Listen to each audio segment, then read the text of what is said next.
और अब तीसरी खबर की ओर रुख करेंगे। दुनिया के लिए इस समय चिंता की खबर यह है कि अमेरिकी राष्ट्रपति डोनाल्ड ट्रंप के 2 हफ्तों के सीज फायर के ऐलान के बावजूद इस समय हमले जारी है।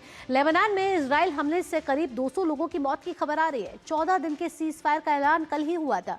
हॉर्मुज को खोल दिया गया था। लेबनान पर इजरायली हमले के बाद ईरान ने बयान दिया है कि हॉर्मुज बंद है, यानी हॉर्मुज को फिर से बंद कर दिया गया है। इधर अमेरिकी राष्ट्रपति डोनाल्ड ट्रंप ने ईरान को एक और नई धमकी दे डाली है।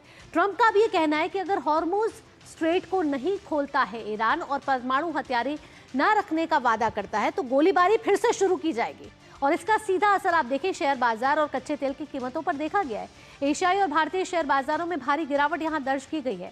तो ट्रंप की क्या नई धमकी आई है और कैसे अब सीज फायर पर एक बार फिर से खतरा मंडराता हुआ नजर आ रहा है, आइए आपको ग्राफिक्स के जरिए बताते हैं। असल में हुआ क्या है कि लेबनान में एयर स्ट्राइक हुई है। तो इजराइल ने ये लेबनान पे एयर स्ट्राइक की है जहां 100 से ज्यादा ठिकानों पर हमला किया गया है। इससे ईरान चिंतित है और इससे ईरान गुस्से में आ गया है।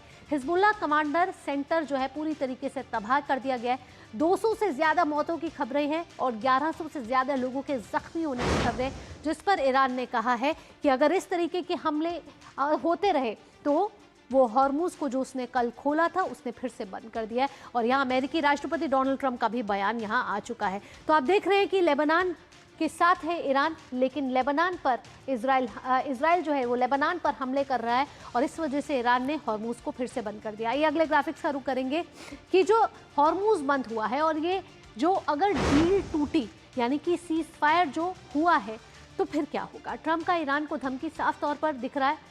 डील टूटी तो अंजाम बुरा होगा, ये कहना है डोनाल्ड ट्रंप का। तो एक और बड़ी धमकी, आप जानते हैं कि ट्यूसडे 8 PM ईस्टर टाइम दिया था जो भारतीय समय अनुसार कल 5:30 बजे था।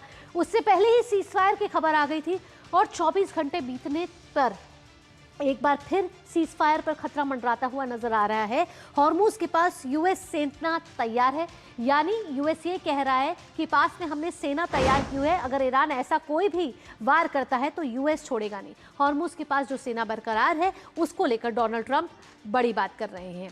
तो इसी के साथ आपको बता दें न्यूज़ पंच में फिलहाल इतना ही। देश और दुनिया की बाकी खबरों के लिए आप जुड़े रहिए डीडी न्यूज़ के साथ। दीजिए अनुमति, नमस्कार।